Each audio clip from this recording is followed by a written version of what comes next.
Meu filho olhou nos meus olhos e disse que meu sobrenome lhe dava nojo. Deixa eu repetir isso, porque até hoje, 6 meses depois, ainda dói como se fosse a primeira vez. Meu filho, o menino que eu carreguei no ventre, que eu amamentei nas madrugadas geladas de inverno, que eu criei sozinha depois que meu marido morreu. Esse mesmo filho olhou para mim e falou que o sobrenome que eu construí com sangue, suor e lágrimas era motivo de vergonha para ele. Foi numa noite de setembro. Uma sexta-feira que eu nunca vou esquecer. Otávio, meu único filho de 41 anos, estava fazendo o jantar de noivado com a Flávia no restaurante Fasano, aquele lugar chique da rua Vitório Fasano, sabe?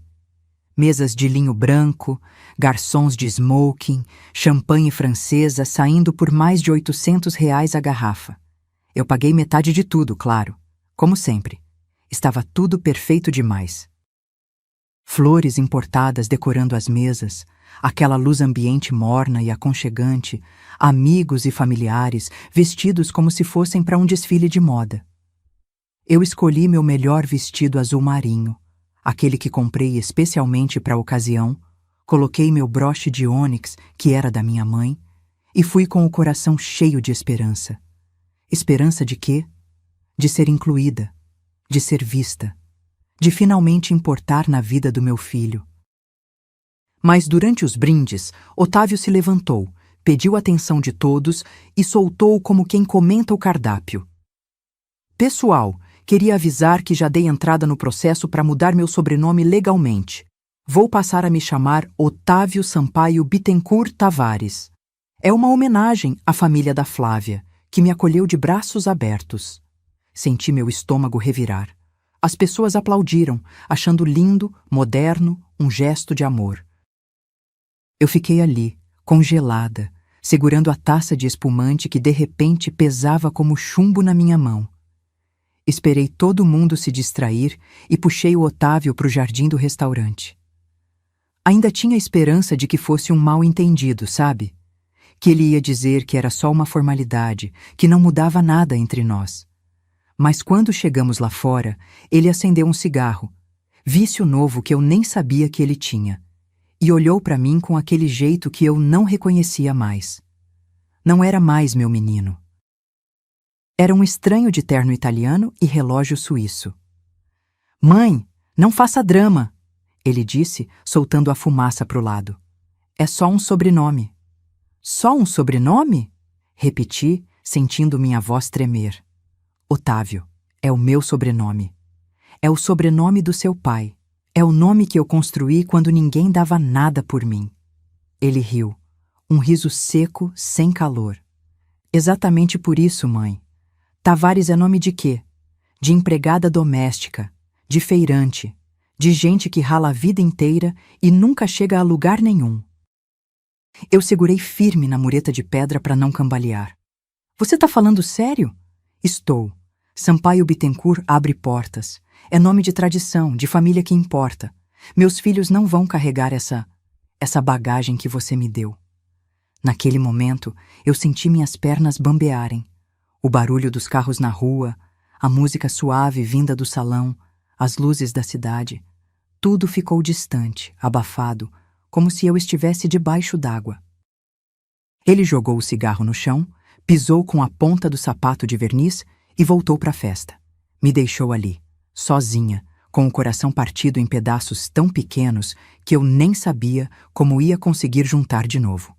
Eu, Carmen Tavares, 69 anos, dona de uma indústria que emprega 340 pessoas, que fatura R$ 28 milhões por ano, que começou costurando no fundo de casa com 3 máquinas velhas. Eu fui reduzida a bagagem. E sabe o que é pior? Eu ainda voltei para o salão. Ainda sentei na minha cadeira, ainda sorri para as fotos, porque mãe é assim, né? A gente engole a dor, enxuga as lágrimas escondido e continua. Sempre continua. Mas naquela noite, enquanto eu dirigia de volta para casa pelas ruas vazias de São Paulo, algo dentro de mim rachou. Não foi só tristeza. Foi raiva. Foi decepção. Foi a certeza dolorosa de que eu tinha criado um monstro. e que agora eu ia precisar fazer algo que nunca imaginei que seria capaz. Se você já sentiu na pele a dor de ser desprezada por quem você mais ama, se inscreva no canal, porque essa história está só começando.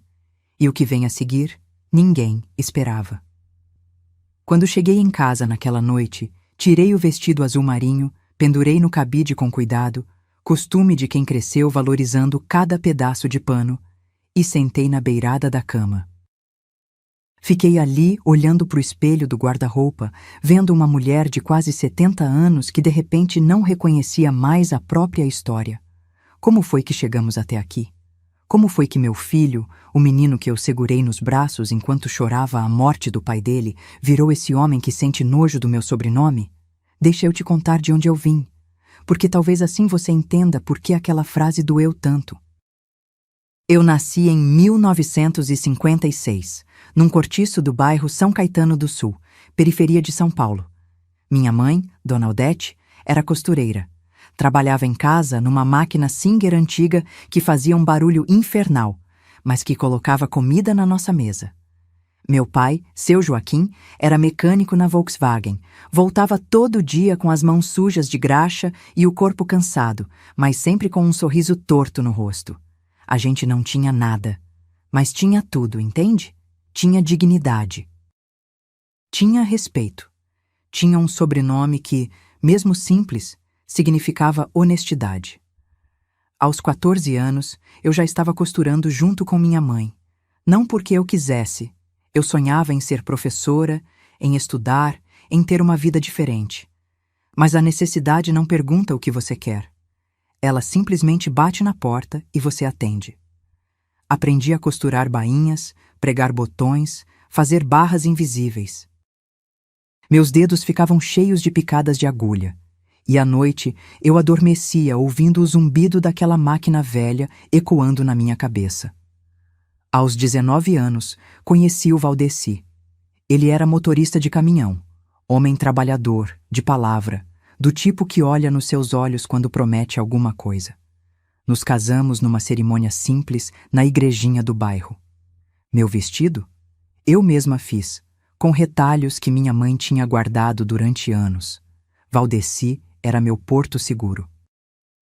Ele dirigia de São Paulo até o Rio Grande do Sul, ficava dias fora, mas sempre voltava com aquele sorriso largo e um presente barato que para mim valia ouro. Uma vez foi um chaveiro com nosso nome, outra vez um saquinho de amendoim doce que ele comprou na estrada. Em 1984, nasceu o Otávio. Foi parto difícil, no hospital público, aquela confusão de gente, de grito, de corredor apertado. Mas quando colocaram aquele bebê no meu colo, miúdo, vermelhinho, chorando alto, eu jurei para mim mesma que ele ia ter uma vida melhor que a minha. Valdeci trabalhava ainda mais para sustentar a gente. Eu costurava durante as sonecas do Otávio, pegava encomendas de vizinhas, fazia roupas de festa, uniformes escolares, qualquer coisa que rendesse uns trocados. Até que em 1991, numa madrugada de junho, a vida virou do avesso. Valdeci estava voltando de uma viagem para Curitiba. A estrada estava molhada, tinha neblina fechada. Na altura de Registro, na Regis Bittencourt, um caminhão desgovernado invadiu a pista. A batida foi violenta. Valdeci morreu na hora. Ele tinha 42 anos, eu tinha 35, e um filho de 7. O que sobrou? Uma indenização mixuruca de R$ 12.000, um monte de conta para pagar, e um buraco no peito tão fundo que eu achei que nunca mais ia conseguir respirar direito. Passei 3 dias trancada em casa, sem comer, sem dormir, só olhando para o teto. Otávio dormia do meu lado, segurando minha mão, sem entender por que o pai não voltava mais. No 4º dia, minha mãe bateu na porta. Ela entrou, me puxou pelo braço, me botou de pé e disse uma coisa que mudou tudo. Carmen, você tem 2 escolhas, afundar ou nadar, e esse menino aí não vai pagar pelos seus erros. Levanta. Eu levantei, peguei aqueles R$ 12.000, fui numa loja de máquinas usadas e comprei 3 máquinas de costura industriais. Transformei o fundo da minha casa numa pequena facção. Contraei 5 costureiras do bairro, mulheres como eu, que precisavam de trabalho. Comecei a pegar encomendas de lojas pequenas, depois médias, depois atacadistas. Eu costurava das 5 da manhã até meia-noite. Levava Otávio na escola de manhã, buscava à tarde, fazia lição com ele enquanto fiscalizava o trabalho das meninas. Comia em pé, dormia 4 horas por noite. Meus dedos sangravam. Minhas costas doíam tanto que tem dia que eu precisava sentar no chão para conseguir levantar de novo, mas eu não parei. Em 5 anos, eu já tinha 15 funcionárias. Em 10 anos, aluguei um galpão pequeno e virei fornecedora oficial de 3 redes de lojas. Em 15 anos, comprei meu primeiro prédio comercial, registrei a marca Tavares Confecções e comecei a exportar para a Argentina e Paraguai. Otávio cresceu vendo tudo isso. Vendo a mãe ralar, suar, brigar, negociar, perder, ganhar, levantar. Coloquei ele em escola particular, paguei R$ 2.800 por mês de mensalidade. Dinheiro que doía sair da conta, mas que eu pagava sem pestanejar. Ele fez faculdade de publicidade na ISPM, curso que custou R$ 265 mil no total. Comprei para ele um loft lindo de 120 metros nos Jardins, R$ 1.200.000 à vista. Dei um carro importado, BMW X1, 235 mil. E ainda depositava R$ 22 mil todo mês na conta dele, só para ele não passar aperto. Eu dei tudo. Tudo que eu não tive, eu dei para ele. E em troca, ele me deu nojo. Naquela noite, depois do jantar do noivado, eu fiquei sentada na cama até o sol nascer. Não chorei mais. Só fiquei ali, repassando cada sacrifício, cada escolha, cada vez que eu disse não para mim mesma e sim para ele. E foi aí que eu entendi uma coisa. Eu tinha criado um filho que não me respeitava. Porque eu nunca tinha exigido respeito. Eu sempre tinha dado tudo de graça, sem contrapartida, sem limites, mas isso ia mudar. Porque Tavares não é nome de empregada. Tavares é nome de guerreira. E essa guerra, meu filho, estava só começando. Sabe aquele sentimento de olhar para uma pessoa que você conhece há 41 anos e não reconhecer mais nada? É isso que eu sentia quando olhava para o Otávio. Ele não foi sempre assim. Juro que não. Quando era criança, Otávio era grudado em mim. Me seguia pela fábrica, brincava entre os rolos de tecido, pedia para apertar os botões das máquinas. As funcionárias riam, diziam que ele ia ser meu braço direito quando crescesse. Eu sonhava com isso. Aos domingos, a gente fazia bolo de fubá juntos. Ele lambia a tigela, sujava a cozinha inteira e eu não ligava. A gente assistia Fantástico, abraçados no sofá velho da sala, ele de pijama do menudo, eu enrolada num chale que minha mãe tinha feito. Mas alguma coisa mudou. Não foi de uma hora para outra. Foi gradual, como ferrugem comendo metal. Quando Otávio entrou na adolescência, começou a ter vergonha de onde morava. Nossa casa em São Caetano era simples, 2 quartos, sala pequena, quintal nos fundos onde eu tinha as máquinas. Ele parava os amigos da escola particular 2 quadras antes. Dizia que morava em outro lugar. Eu fingia que não sabia. Fingia que não doía. Na faculdade, piorou. Ele estudava com filhos de empresários, de médicos, de gente que tinha sobrenome composto e apartamento na Riviera. Começou a mentir sobre a própria origem.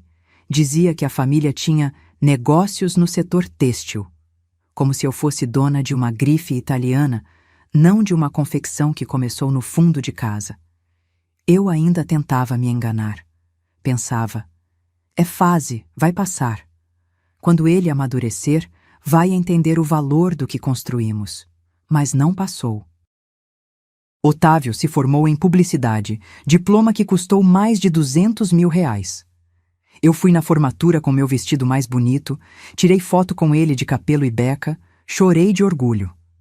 Achei que agora, finalmente, ele ia querer trabalhar comigo, assumir a empresa, dar continuidade ao que eu construí.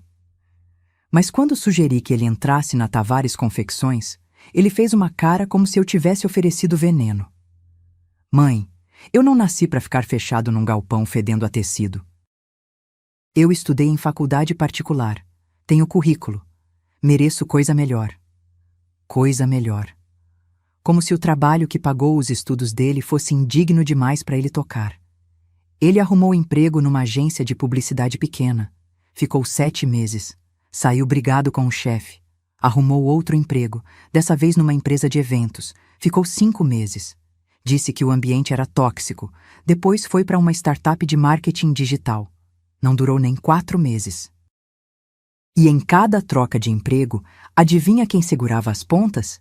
Eu. Comprei para ele um loft nos Jardins. 120 metros quadrados, sacada gourmet, vaga dupla na garagem. 1.200.000 à vista. Ele disse que precisava morar num bairro adequado para fazer networking. Que São Caetano não combinava com a imagem profissional que ele queria construir. Dei um carro importado. BMW X1 235 mil. Ele disse que Uber não passava boa impressão para os clientes. E todo mês, religiosamente, eu depositava 22 mil reais na conta dele, porque ele dizia que precisava manter o padrão enquanto procurava a oportunidade certa. 22 mil reais por mês. Para um homem de 40 anos que não conseguia segurar emprego e que tinha vergonha da mãe. Eu era trouxa? Era, completamente. Mas quando você é mãe, você se engana. Você quer acreditar que está investindo, não sendo usada. Você quer acreditar que o amor vai vencer, que a gratidão vai chegar, que uma hora ele vai acordar e perceber tudo que você fez. Até que há 3 anos, ele conheceu a Flávia. Foi num evento corporativo em Campos do Jordão, dessas festas chiques de final de ano, com open bar e música ao vivo. Ela era filha de Heitor Sampaio, família tradicional de cafeicultores do interior paulista. Sobrenome antigo, dinheiro velho, aquele tipo de gente que tem retrato de bisavô pendurado na sala. Flávia era tudo o que Otávio queria ser. Sofisticada, bem relacionada, com passaporte cheio de carimbos da Europa. Formada na FGV, pós-graduação em Londres, falava inglês e francês fluente. E tinha aquele jeito de quem nasceu sabendo que o mundo lhe devia alguma coisa. Quando Otávio me apresentou ela, num almoço tenso num restaurante japonês caro, eu senti na hora. Aquele olhar de avaliação, de cima para baixo, medindo meu vestido, meu jeito de falar, minha postura. Como se eu fosse uma peça defeituosa que ele tinha esquecido de devolver. Carmen, ela disse, sem me chamar de sogra, sem me chamar de nada.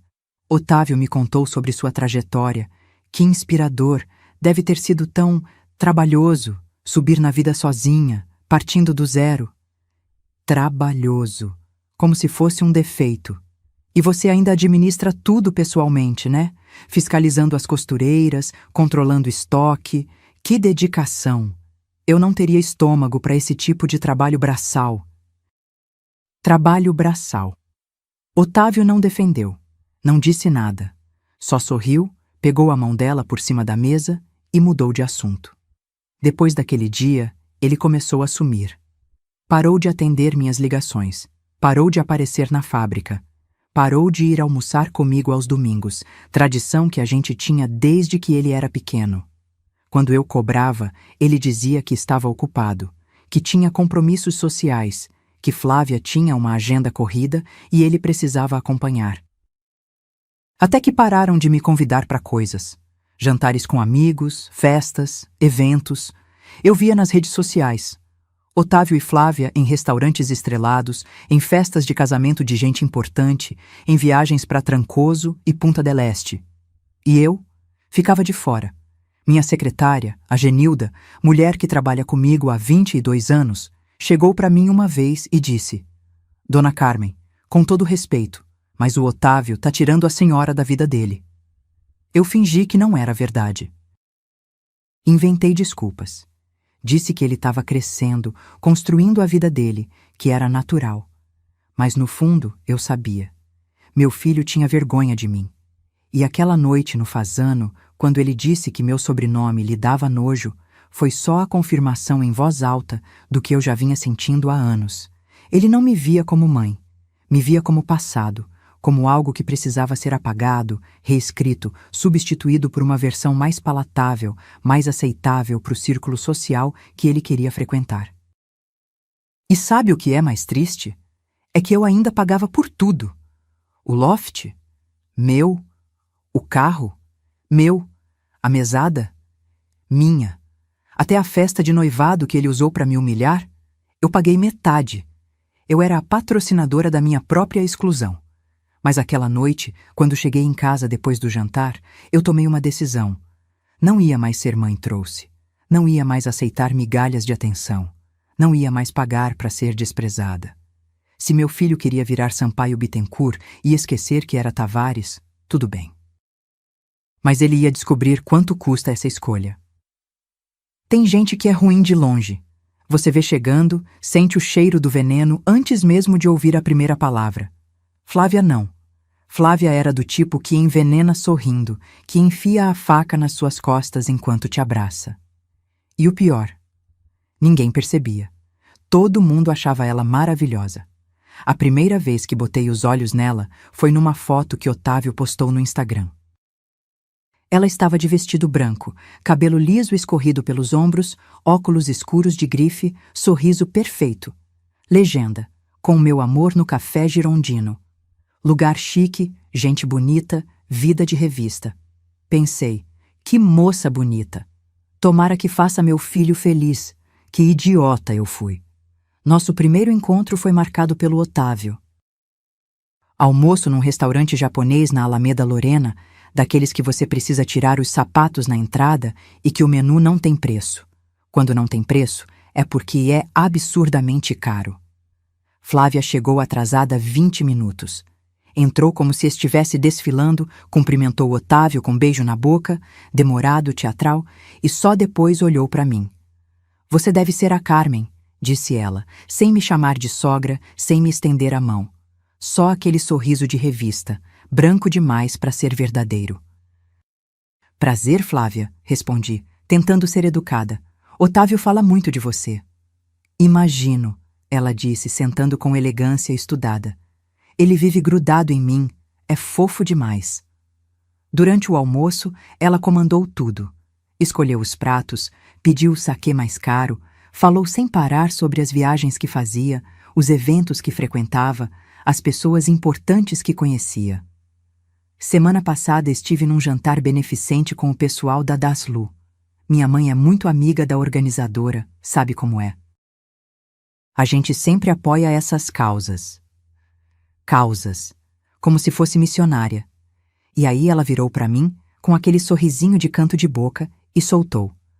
Otávio me contou sobre sua trajetória, Carmen. Que história inspiradora. Começar do nada, sozinha, viúva. Deve ter sido tão difícil, tão desgastante. Você é uma guerreira mesmo. Parecia elogio, mas não era. E você ainda trabalha ativamente na empresa, né? Otávio disse que você fica o dia inteiro lá, supervisionando as costureiras, checando produção. Nossa, que dedicação! Eu não teria estômago para esse tipo de trabalho tão braçal. Braçal. Essa palavra ficou ecoando na minha cabeça. Otávio não defendeu. Não disse que o trabalho da mãe dele não era braçal, era empresarial. Não disse que eu administrava 340 funcionários, que eu negociava com fornecedores internacionais, que eu tinha escritório, equipe financeira, exportação para 4 países.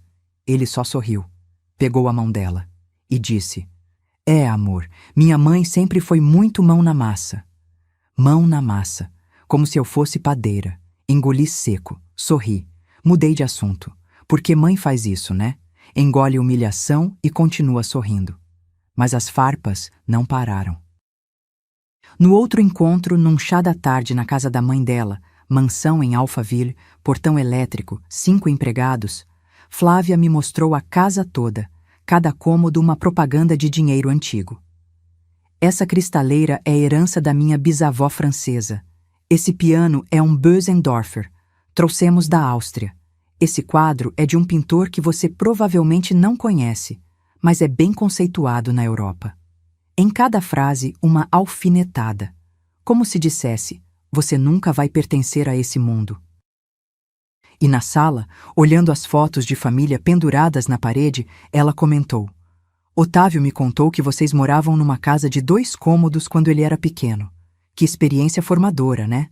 Ele disse que vocês não tinham nem sala de jantar separada. Deve ter sido apertado. Apertado, como se fosse barraco. Era o que eu podia dar para ele na época, respondi, tentando manter a voz firme. Mas sempre foi limpo, organizado, cheio de amor. Ah, claro, não tô dizendo que era ruim, só diferente. Muito diferente do que ele tem hoje, graças a Deus. Graças a Deus. Como se Deus tivesse dado, não eu. Depois daquele dia, eu comecei a perceber o padrão.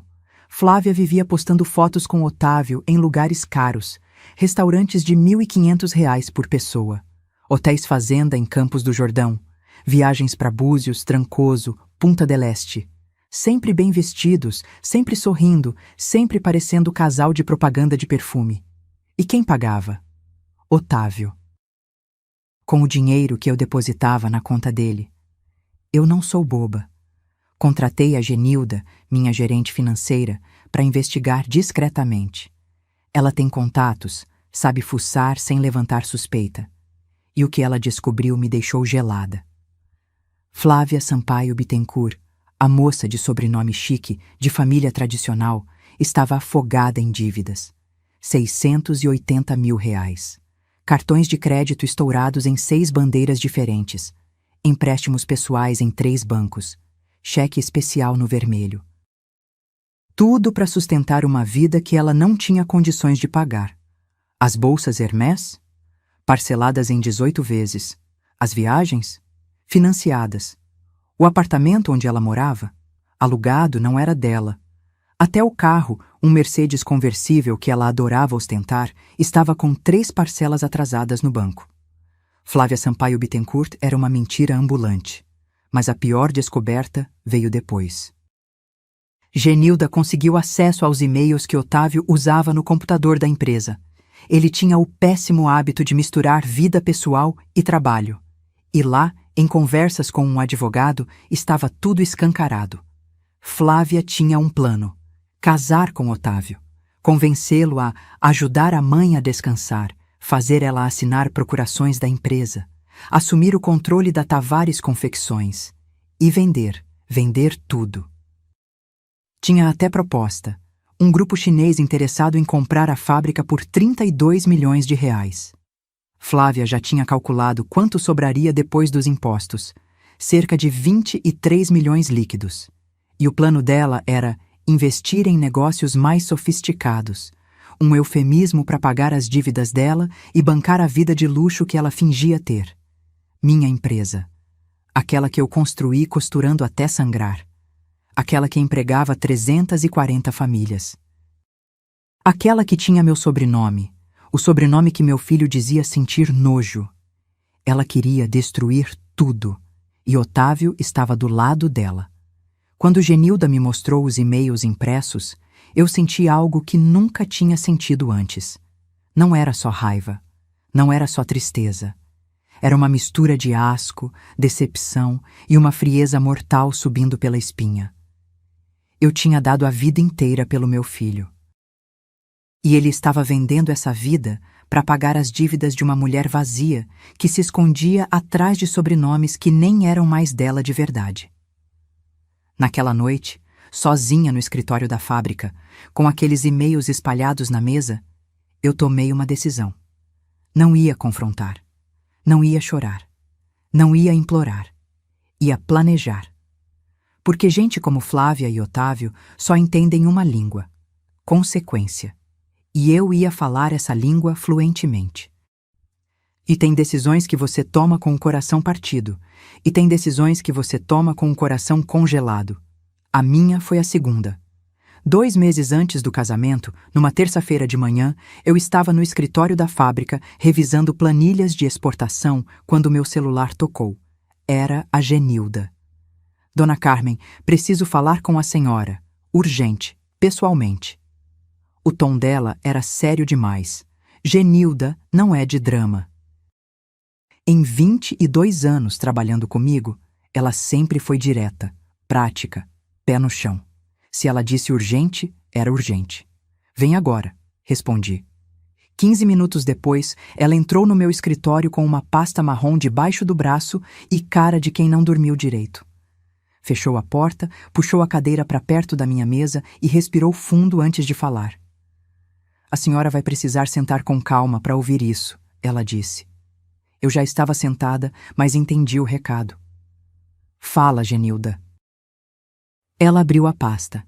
Dentro tinha extratos bancários, prints de e-mails, conversas de WhatsApp impressas, documentos que eu não fazia ideia de onde ela tinha conseguido. A Flávia tá quebrada, dona Carmen, completamente quebrada. Eu sabia disso. Genilda tinha me mostrado as dívidas semanas atrás. Mas, pelo jeito, tinha mais. 680 mil reais de dívida, ela continuou, apontando para os extratos. Cartões estourados, empréstimos, cheque especial. Ela tá pagando juros sobre juros. O salário dela como relações públicas não cobre nem metade. E o Otávio sabe disso? Perguntei, já imaginando a resposta. Sabe, e tá pagando parte. Nos últimos 6 meses, ele transferiu 140 mil reais para contas dela. Parcelamento de cartão, quitação de empréstimo, boleto de advogado. 140 mil. Do dinheiro que eu depositava na conta dele. Eu apertei os lábios. Não falei nada. Só fiz sinal para ela continuar. Mas o pior não é isso, dona Carmen. Genilda virou as páginas, mostrou prints de e-mails. O Otávio anda usando o computador da empresa para resolver coisas pessoais. E eu achei umas conversas que a senhora precisa ver. Eram e-mails entre Flávia e um advogado, Dr. Márcio Tavares Linhares, escritório em Pinheiros, especializado em direito empresarial e sucessões. Li a primeira mensagem, depois a segunda, depois a terceira. Minhas mãos começaram a tremer. Na primeira, Flávia perguntava sobre estratégias para convencer sogra idosa a passar procuração empresarial. O advogado respondia com um passo a passo: conquistar confiança, criar narrativa de descanso merecido, apresentar proposta de modernização administrativa. Na segunda, ela detalhava o plano. Assim que assumirmos o controle, pretendemos vender. Já existe interesse de grupo asiático. Valor estimado, 32 milhões. Na terceira, ela calculava a divisão. Depois de impostos e taxas, sobram aproximadamente 23 milhões líquidos. Suficiente para quitar minhas pendências, 680 mil. Investir em empreendimentos mais alinhados com o nosso perfil, franquia de cafeteria premium, estimativa 4 milhões. E manter reserva financeira confortável. Cafeteria premium. Ela ia vender a empresa que eu construí com sangue para abrir cafeteria de hipster. Minha visão ficou turva. Senti o gosto de Billy subindo na garganta. Tem mais, Genilda disse baixinho, virando outra página. Era uma conversa de WhatsApp entre Flávia e uma amiga. A amiga perguntava: mas e a Carmen? Ela vai aceitar isso? Resposta da Flávia: ela é velha, cansada e completamente ultrapassada. Não sabe nem usar Instagram direito, imagina administrar empresa moderna. Vai ser um alívio para ela. E se resistir, o Otávio resolve. Ele é o único filho, o herdeiro legal. No fim, ela não tem escolha. Velha, cansada, ultrapassada. Eu, que acordava às 5 da manhã todo dia. Eu, que negociava contratos internacionais em inglês. Eu, que tinha acabado de fechar parceria com fornecedor italiano e expandido linha de produtos para mercado europeu. Ultrapassada. E o Otávio? Perguntei, minha voz saindo rouca. Ele sabe disso tudo? Genilda assentiu devagar. Tem e-mails dele também. Ele não tá só sabendo, ele tá participando. Ela me mostrou.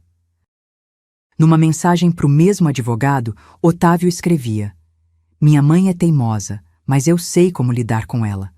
Sempre fui o único homem da vida dela depois que meu pai morreu. Ela não vai me negar nada.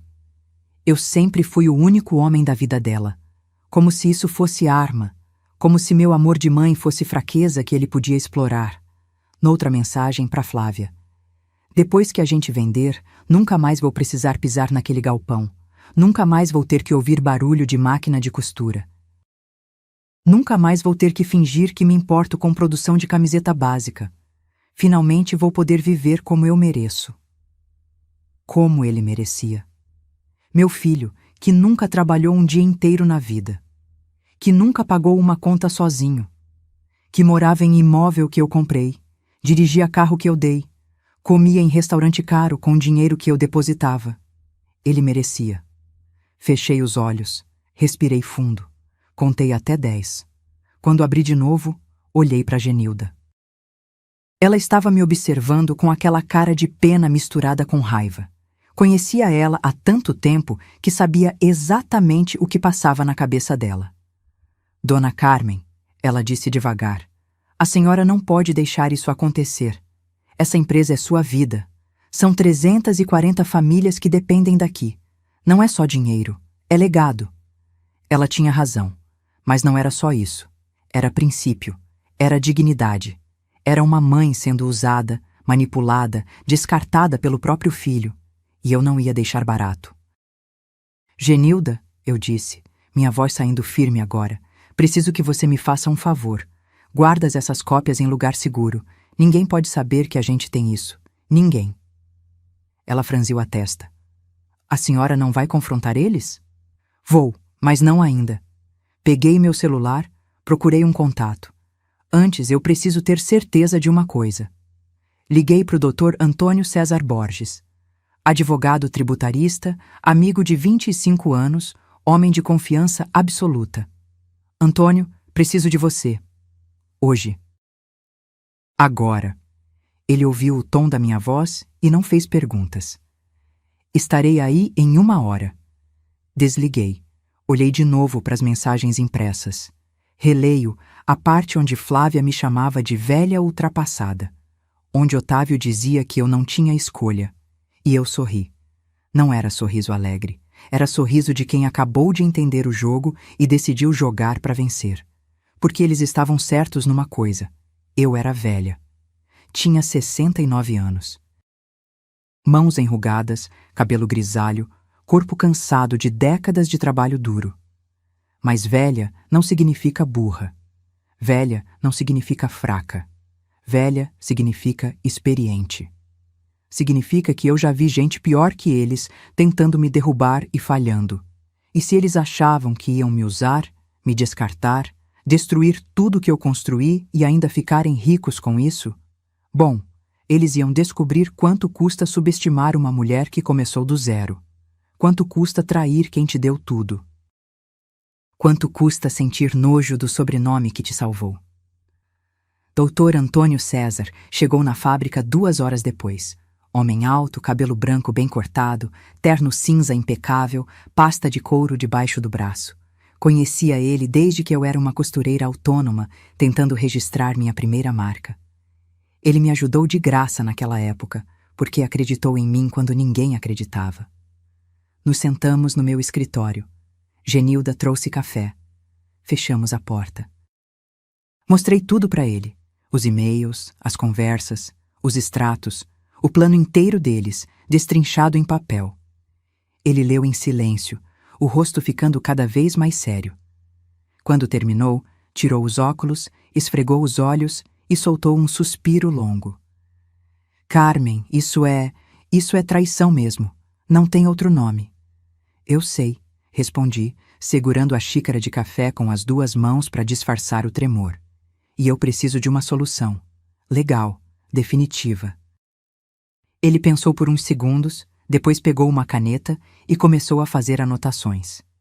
Podemos refazer seu testamento com cláusulas específicas, blindar a empresa, criar holding familiar, mas isso não impede que ele continue te pressionando, te manipulando. Não quero só me proteger, Antônio, cortei. Quero que ele aprenda. Quero que sinta na pele o que significa me descartar. Ele me olhou por cima dos óculos. Você quer justiça? Quero. Do tipo que dói. Do tipo que ensina. Ele assentiu devagar. Então vamos fazer diferente. Vamos criar uma armadilha jurídica que só se ativa se ele cometer o erro. Se ele te respeitar, nada acontece. Mas se ele te trair, perde tudo. E foi assim que começamos a planejar. Mas antes de colocar qualquer coisa no papel, eu precisava ter certeza. Precisava olhar no olho do meu filho e confirmar que ele realmente era o homem daqueles e-mails. Que não era engano, manipulação da Flávia, mal entendido. No fundo, eu ainda tinha esperança. Esperança idiota de mãe que não quer acreditar que criou um monstro. Marquei um café da manhã com Otávio no domingo seguinte, no apartamento dele, nos Jardins, aquele loft de 120 metros que eu paguei inteiro, à vista. Cheguei às 9 da manhã. Toquei a campainha. Ele abriu de moletom caro, descalço, cara de quem acabou de acordar. Mãe, não sabia que você vinha. Mandei mensagem ontem. Menti. Não tinha mandado. Queria pegar ele desprevenido. Ele fez cara feia, mas me deixou entrar. A sala estava bagunçada. Copos sujos na mesa de centro, roupa jogada no sofá, cheiro de perfume caro misturado com cigarro. A Flávia tá aqui? Perguntei. Tá no banho. Chegamos tarde ontem. Melhor ainda. Ia poder falar com os dois. Sentei na poltrona. Otávio foi na cozinha americana. Voltou com café requentado em caneca que eu tinha dado para ele no aniversário de 30 anos. Irônico. Mãe, se é sobre o casamento, eu já te falei que... Não vim falar do casamento, cortei. Vim falar da empresa. Ele ergueu as sobrancelhas. Que empresa? A minha, a Tavares Confecções. Ah, ele deu de ombros, tomou um gole de café. O que tem? Respirei fundo. Otávio, você tem 31 anos. Já pensou em trabalhar comigo? De verdade? Aprender o negócio? Assumir responsabilidades? Ele riu. Um riso curto, sem humor. Mãe, a gente já teve essa conversa. Não é minha praia. Eu não nasci para ficar trancado num galpão cheirando mofo de tecido. Não cheira mofo. Cheira a trabalho honesto. Para você, talvez. Para mim é sufocante. Nesse momento, Flávia apareceu. Roupão de seda branco, cabelo molhado preso num coque frouxo, cara de quem não esperava a visita. Carmen, ela disse com aquele tom falso de surpresa. Que bom te ver. Otávio, por que não me avisou? Ela chegou sem avisar, ele respondeu. Flávia sentou no braço do sofá, perto dele. Colocou a mão no ombro dele. Gesto de posse. Estava falando com Otávio sobre a empresa. Eu disse, olhando direto para ela. Sobre sucessão, futuro, essas coisas. Vi um brilho nos olhos dela. Interesse. Que coincidência! A gente estava conversando sobre isso esses dias, né, amor? Ela apertou o ombro dele. Sobre como você trabalha demais, Carmen. Sobre como você merece descansar, aproveitar a vida. É, Otávio emendou. Você tem quase 70 anos, mãe. Não devia estar ralando todo dia naquela fábrica. Devia viajar, descansar. Passar a responsabilidade para outras mãos, Flávia completou, sorriso doce demais. Olhei para os dois. Meu filho e a cobra de estimação dele. Unidos, ensaiados, prontos para dar o bote. E foi aí que eu decidi fazer diferente. Em vez de confrontar, em vez de mostrar que eu sabia de tudo, eu resolvi dar corda, ver até onde iam. Vocês acham mesmo que eu deveria me aposentar? Perguntei, fingindo insegurança. Os olhos dos dois brilharam. Acho sim, mãe. Você deu sua vida inteira para aquela empresa. Merece paz. E nós poderíamos ajudar. Flávia se ofereceu rápido demais. Otávio tem formação em administração, eu tenho experiência com gestão de imagem.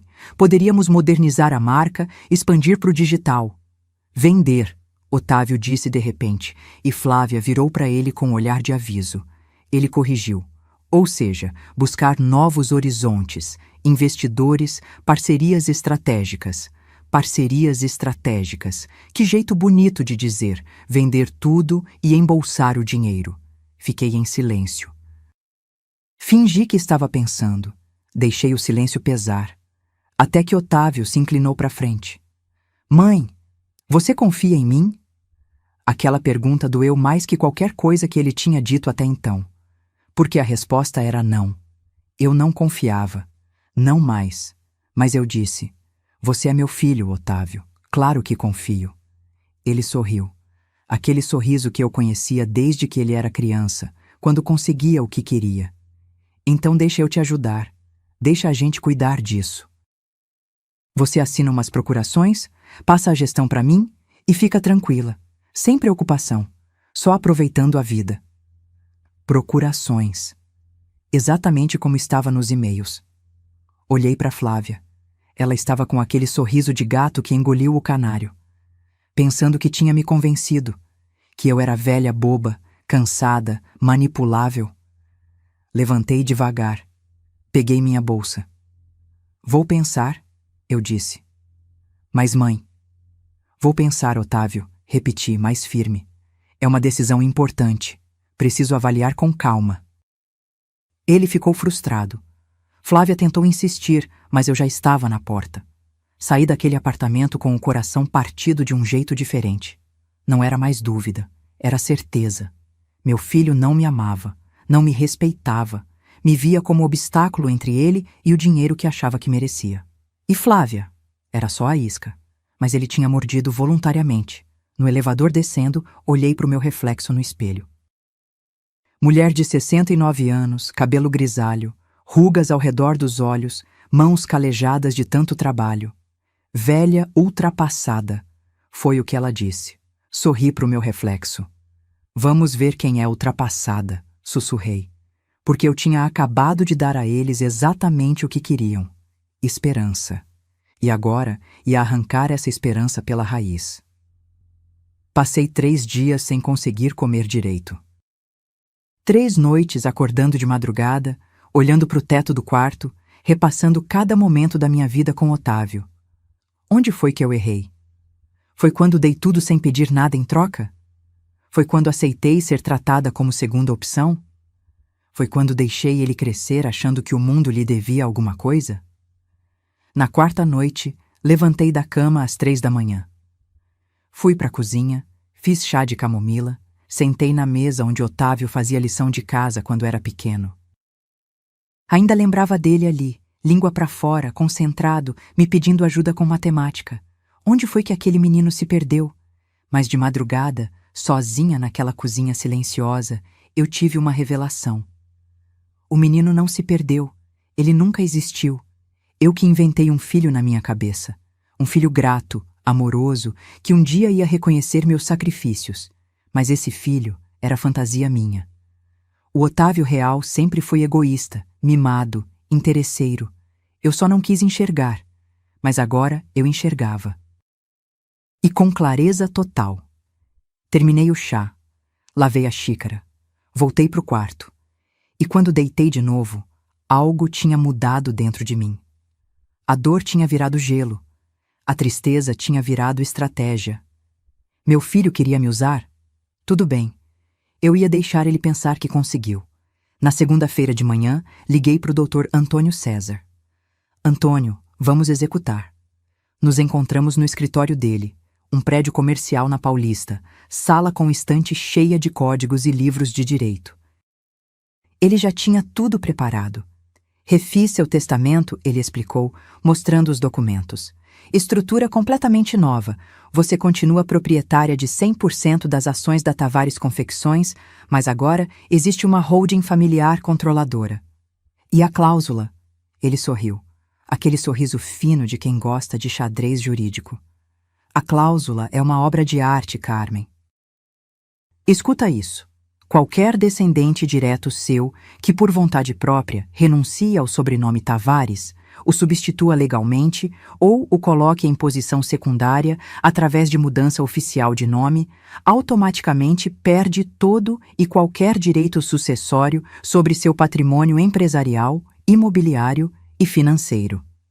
Senti um arrepio subir pela espinha. É irrevogável? Absolutamente. Registrado em cartório com 3 testemunhas, reconhecimento de firma por autenticidade. Uma vez que a mudança de nome dele for oficializada, não tem volta. Ele estará fora, permanentemente. E se ele tentar contestar? Pode tentar, vai perder. A cláusula tem base legal sólida. Você tem direito de condicionar herança a critérios específicos, desde que não sejam discriminatórios ou ilegais. Preservação do nome de família é jurisprudência consolidada. Eu queria ter ficado feliz, mas só sentia um vazio frio. E os 45% que vão para a fundação? Instituto Rogério Tavares, em homenagem ao seu falecido marido, já registrado como entidade sem fins lucrativos, voltada para a capacitação profissional de pessoas em vulnerabilidade social. 45% das ações da empresa vão para lá, irrevogável também. E os outros 55%? Antônio me olhou por cima dos óculos. Esses você define depois. Pode ser doação em vida, pode ficar em testamento posterior. Mas com a cláusula ativa, seu filho está automaticamente excluído. Assinei tudo. Cada página, cada rubrica, minha mão firme como nunca. Quando terminei, Dr. Antônio guardou os documentos numa pasta lacrada. Carmen, posso te fazer uma pergunta pessoal? Pode. Você tem certeza? Isso não tem volta. Se ele mudar o nome, acabou. Ele fica sem nada. Sem empresa, sem herança, sem patrimônio. Olhei para ele. Antônio, meu filho olhou nos meus olhos e disse que meu sobrenome lhe dá nojo. Ele está planejando me enganar, me manipular, destruir tudo que eu construí. Você acha que eu tenho escolha? Ele assentiu devagar. Não, acho que não. Saí do escritório dele com aquela pasta debaixo do braço. Dentro estava minha vingança, ou melhor, minha justiça, mas ainda faltava uma peça do quebra-cabeça. Voltei para a fábrica, chamei a Genilda na minha sala. Quero que você faça uma pesquisa para mim, discreta, sobre a Janaína. Janaína Cristina Fonseca, 34 anos. Estilista-chefe da Tavares Confecções. Trabalhava comigo há 11 anos. Ela tinha entrado como assistente de produção, direto da faculdade de design que mal conseguiu terminar. Pobre, filha de um costureiro que trabalhou na minha fábrica anos atrás. Menina que acordava às 4:30 da manhã para pegar ônibus e chegar no horário. Mas tinha talento. Olho para cor, para modelagem, para tendência. Eu percebi isso nela desde o começo. Investi. Paguei cursos, mandei ela para feiras de moda, deixei ela criar. E ela nunca me decepcionou. Hoje, a linha Premium da Tavares Confecções, aquela que mais cresce no faturamento, é criação dela. Dela sozinha. E mais importante, Janaína me respeitava. Me chamava de Dona Carmen, pedia conselho, ouvia. Diferente do meu filho, que me tratava como móvel velho. Quer que eu pesquise o que exatamente? Genilda perguntou. Tudo, vida pessoal, financeira, familiar, caráter dela. Quero ter certeza. Genilda voltou 2 dias depois com relatório completo. Janaína morava com a mãe numa casa simples em Diadema. Ajudava a pagar as contas. Não tinha dívidas, não tinha vícios, não tinha processo, não tinha escândalo, não tinha mancha. Era só uma moça trabalhadora, talentosa, honesta, tudo que meu filho não era. Chamei ela no meu escritório numa sexta à tarde. Ela entrou nervosa, achando que tinha feito algo errado. Ficou de pé, desajeitada, segurando a pasta de desenhos. Senta, Janaína. Ela sentou na beiradinha da cadeira. Tá tudo bem com a coleção nova? Ela perguntou ansiosa. Se a senhora não gostou dos tecidos, eu posso refazer, não tem problema. A coleção tá linda, melhor que você já fez. Ela relaxou um pouco. Ah, que bom, fiquei preocupada porque... Janaína, posso te fazer uma pergunta pessoal? Ela piscou surpresa. Claro, Dona Carmen. Por que você ainda trabalha aqui? Silêncio. Como assim? Você é talentosa. Poderia estar trabalhando em qualquer grife de São Paulo, ganhando o dobro do que eu pago. Por que fica? Ela olhou para as próprias mãos, depois para mim. Porque a senhora acreditou em mim quando ninguém acreditava. Porque a senhora pagou minha faculdade quando eu ia desistir no 3º ano porque não tinha dinheiro. Porque aqui eu não sou só funcionária. Sou tratada como gente. A voz dela tremeu no final. E por quê? Porque meu pai trabalhou aqui, Dona Carmen. Ele era costureiro, lembra? Trabalhou aqui 8 anos antes de morrer de câncer. E a senhora pagou o tratamento dele. Quimioterapia, remédio, tudo. A senhora não precisava, mas pagou. Eu tinha esquecido desse detalhe, mas agora lembrava. Seu Geraldo, homem quieto, mão firme, melhor costureiro que eu já tive. Quando ele morreu, Janaína continuou, voz embargada. A senhora foi no velório, levou cesta básica para minha mãe, ofereceu emprego para mim.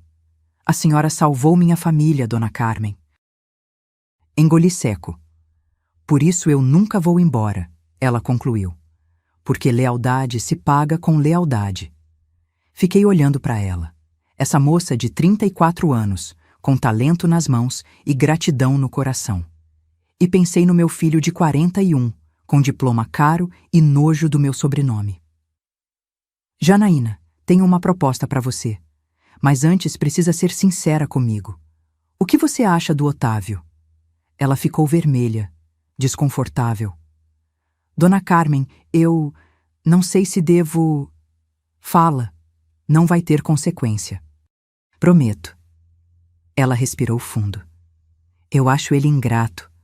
Perdão pela sinceridade, mas é isso. Ele nunca pôs o pé aqui, nunca quis aprender, vive do dinheiro da senhora e ainda reclama. Não é digno dessa empresa. Sorri. Pela primeira vez em dias, sorri de verdade. Obrigada pela honestidade. Desculpa se fui. Não. Você disse a verdade, e por isso vou te oferecer algo. Abri a gaveta. Tirei um documento que Dr. Antônio tinha preparado. Quero te adotar legalmente como minha filha. Sobrenome Tavares. Você seria Janaína Cristina Tavares Fonseca. Ela ficou branca. E quero que você seja minha sucessora. O casamento de Otávio e Flávia aconteceu num sábado de novembro, no Palácio Tangará. Se você não conhece, é um dos hotéis mais luxuosos de São Paulo. Jardins enormes, lago com cisnes, arquitetura que parece coisa de filme europeu. Tudo do jeito que Flávia queria. Tudo caríssimo. Eu paguei R$520 mil da festa. A família Sampaio Bittencourt entrou com 230 mil. Flávia fez questão de dividir para não parecer que só um lado tem dinheiro, segundo ela mesma disse. Como se o dinheiro deles fosse legítimo e o meu fosse constrangedor. Os preparativos duraram 4 meses. Reuniões intermináveis com cerimonialista, buffet, decoração, música, convites. Eu participei de todas. Sempre calada, sempre pagando, sempre engolindo humilhações pequenas. Carmen, acho melhor você não usar esse vestido no casamento. É muito... simples. Posso indicar uma personal stylist? Carmen, você sabe usar salto alto? É que a cerimônia vai ter tapete vermelho e eu não queria que você tropeçasse. Carmen, sobre a lista de convidados, você tem muitos amigos da fábrica, né? Talvez seja melhor limitar. O espaço é restrito e queremos manter o perfil adequado. Perfil adequado. Código para. Seus amigos são pobres demais para o meu casamento. Engoli tudo. Sorri. Assenti. Paguei. Porque eu tinha um plano. E esse plano precisava que eles se sentissem confiantes, seguros, vitoriosos. A Janaína tinha aceitado minha proposta. Chorou durante 1 hora quando expliquei tudo. No começo achou que era pegadinha, algum teste de lealdade. Mas quando percebeu que era sério, quando viu os papéis do cartório, quando entendeu que eu estava oferecendo a ela um sobrenome, uma família, um futuro, ela me abraçou tão forte que mal consegui respirar. Dona Carmen, eu não sei o que dizer. Eu não mereço isso. Merece sim, mais que qualquer pessoa que eu conheço. O processo de adoção adulta já estava em andamento. Dr. Antônio cuidou de tudo. Em questão de semanas, Janaína seria legalmente minha filha. Janaína Cristina Tavares Fonseca. O sobrenome que meu filho biológico desprezava, ela usaria com orgulho. Mas Otávio não sabia de nada. Ninguém sabia. Só eu, Janaína, Dr. Antônio e Genilda. E assim chegou o dia do casamento. Acordei cedo. Fui no salão fazer cabelo e maquiagem. Coloquei o vestido que eu mesma escolhi. Um azul petróleo elegante, bordado discreto, nada extravagante. Coloquei meu broche de ônix, aquele que era da minha mãe, que sempre me trazia sorte. Olhei no espelho e vi uma mulher de 69 anos prestes a ir no casamento do filho. Deveria estar feliz, radiante, emocionada, mas eu só sentia frieza. Cheguei no Palácio Tangará às 4 da tarde. O lugar estava transformado. Flores brancas por todo lado, arranjos imensos, tapete vermelho na entrada, valete estacionando carros importados, convidados chegando de vestidos de grife, ternos italianos, joias reluzindo. Reconheci alguns, empresários, políticos, gente da alta sociedade paulistana. O tipo de pessoa que Flávia e Otávio queriam impressionar. Entrei, procurei meu lugar, e aí veio a primeira humilhação. Meu nome não estava na mesa principal, nem na segunda mesa. Estava numa mesa lateral, quase escondida atrás de uma coluna, junto com tios distantes que eu mal conhecia, amigos de infância do Otávio que ele não via há anos. A mãe do noivo, jogada no canto. Sentei, respirei. Não deixei transparecer. Do meu lado, sentou a Janaína. Eu tinha feito questão de convidá-la, colocá-la na mesma mesa que eu. Ela estava linda, vestido verde musgo simples, mas elegante, cabelo preso num coque. Dona Carmen, ela sussurrou, olhando ao redor. Isso é um absurdo. A senhora é a mãe dele. Deixa pra lá, minha filha. Logo menos eles vão entender algumas coisas. A cerimônia começou às 5 em ponto. Música clássica. Orquestra de verdade. Não DJ. Madrinhas e padrinhos entrando em fila. Tudo cronometrado como desfile de moda. Depois entraram as alianças, levadas por 2 crianças loiras, filhas de amigos da Flávia. E então, a noiva. Flávia desceu aquele corredor de braço dado com o pai, Heitor Sampaio, homem de cabelo grisalho e postura de quem está acostumado a mandar. O vestido dela era todo rendado francês, cauda de 3 metros, véu de catedral. Devia ter custado uns 80 mil reais só o vestido. Ela estava radiante, sorriso perfeito, olhar triunfante. Otávio esperava no altar, terno preto sob medida, gravata de seda, cabelo engomado, bonito. Meu filho era bonito. Mas quando olhei para ele, não vi mais o menino que eu embalei no colo. Vi um estranho. A cerimônia foi rápida, juiz de paz falando sobre amor, compromisso, união. Flávia chorou, lágrimas ensaiadas, tenho certeza. Otávio sorriu, trocaram alianças, se beijaram, todo mundo aplaudiu. E eu? Bati palma também, com as mãos geladas, o coração apertado, mas bati. Depois veio a festa. Salão gigantesco decorado como jardim suspenso. Mesas com toalhas de linho francês, arranjos florais de orquídeas raras, cristais importados. Comida servida em estilo francês, entrada, prato principal, sobremesa, vinho chileno, champanhe francesa, licor italiano. Tudo que dinheiro pode comprar, menos dignidade, menos amor verdadeiro, menos caráter. Os discursos começaram. Primeiro, o pai da Flávia. Falou sobre tradição familiar, sobre a honra de receber Otávio na família Sampaio Bittencourt. Sobre como era importante preservar valores, manter legados, honrar sobrenomes. Irônico, considerando que Otávio estava literalmente trocando o dele. Depois, a Flávia. Ela subiu no palco, pegou o microfone e começou com voz emocionada. Quero agradecer à minha família, os Sampaio Bittencourt, por me criarem com tanto amor, tanta estrutura, tanto exemplo. Meus pais, meus avós, todos que construíram esse nome que hoje tenho tanto orgulho de carregar. Ela olhou para o Otávio, que estava sentado ao lado dela. E quero agradecer ao Otávio por escolher fazer parte dessa família, por escolher nosso sobrenome, por escolher nossa tradição. Aplausos ensurdecedores. Ninguém percebeu. Ninguém viu a facada que aquelas palavras representavam para mim.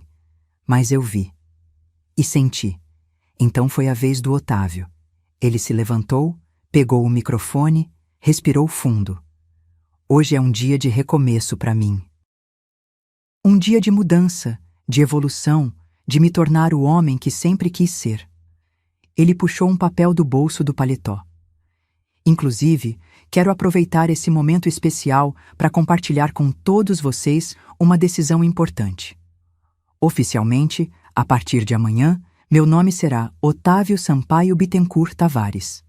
Projetou na tela atrás dele. Sua nova certidão de nascimento, já emitida, já registrada. Otávio Sampaio Bittencourt Tavares. Tavares por último. Pequeno. Quase invisível. É uma homenagem à família da Flávia que me acolheu como filho e um novo capítulo da minha história. Mais aplausos, mais sorrisos, mais felicitações.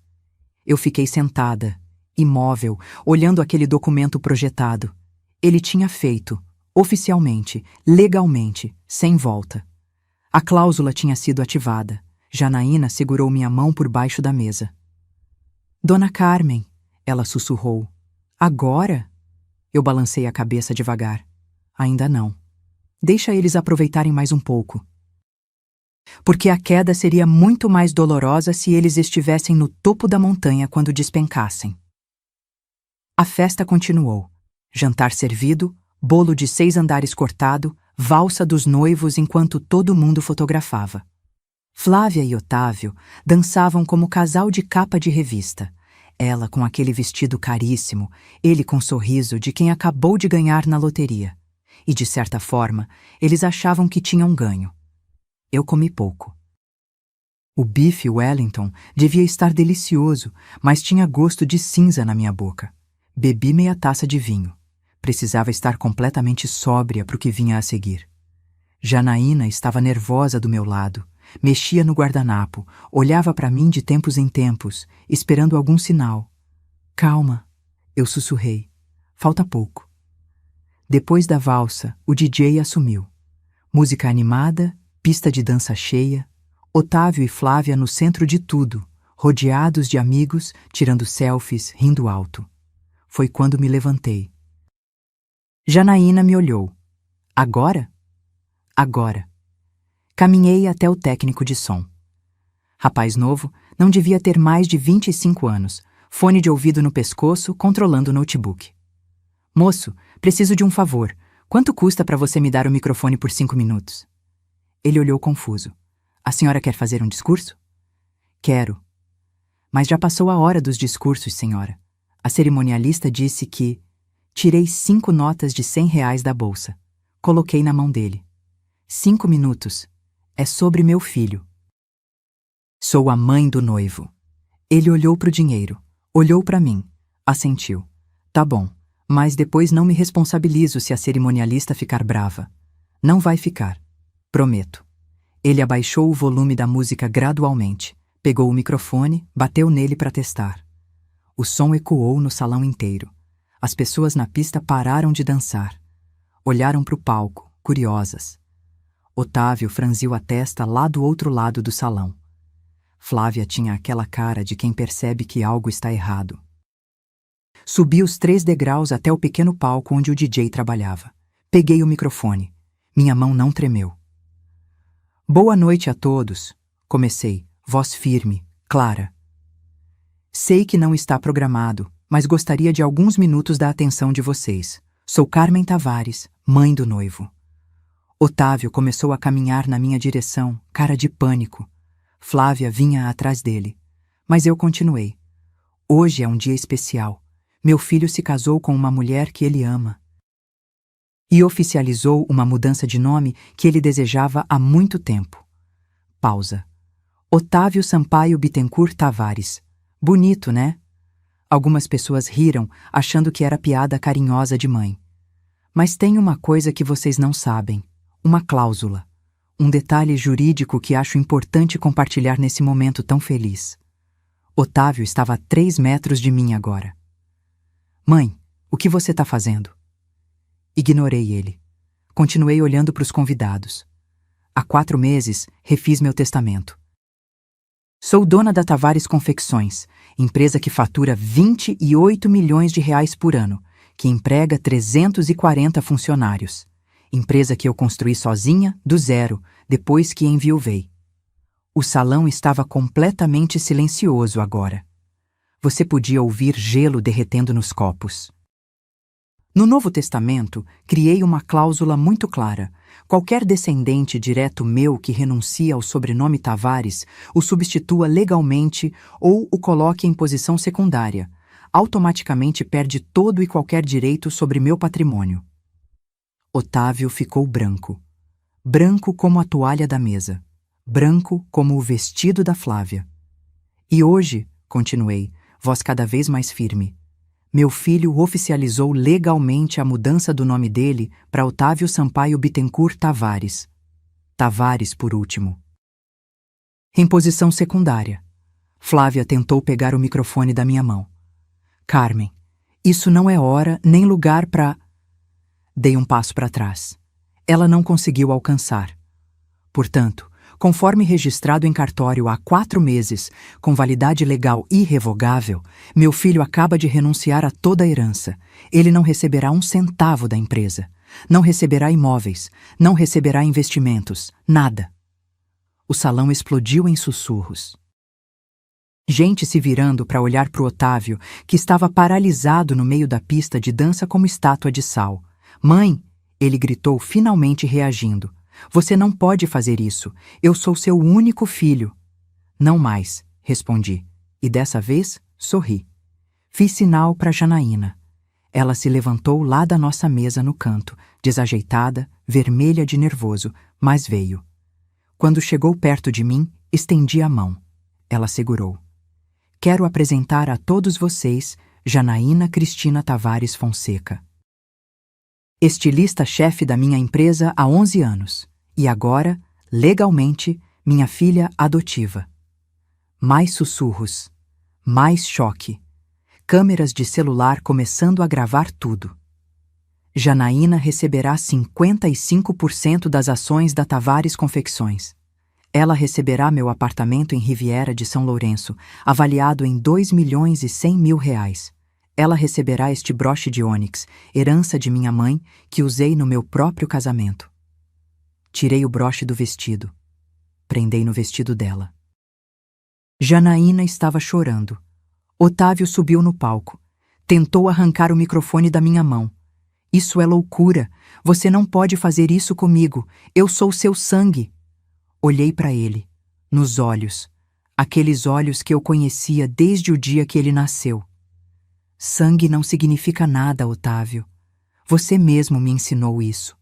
Quando disse que meu sobrenome te dava nojo. Quando planejou me manipular, me enganar, vender minha empresa para pagar as dívidas da sua mulher. Flávia ofegou. Como você... Eu sei de tudo, cortei. Os e-mails pro advogado. O plano de me fazer assinar procurações, a proposta de venda para o grupo chinês, os 680.000 reais de dívidas dela que você pagou com o dinheiro que eu depositava na sua conta. Joguei tudo na cara. Ali, na frente de 200 pessoas, Otávio estava tremendo. De raiva ou de choque, não sei. Você me traiu, mãe. Não, meu filho. Quem traiu foi você.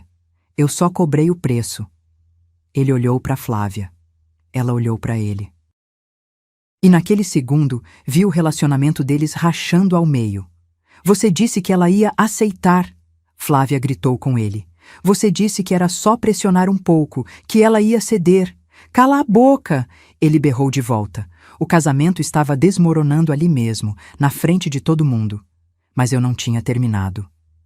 Os 45% restantes da empresa vão para o Instituto Rogério Tavares, fundação que criei em homenagem ao meu falecido marido, pai do Otávio.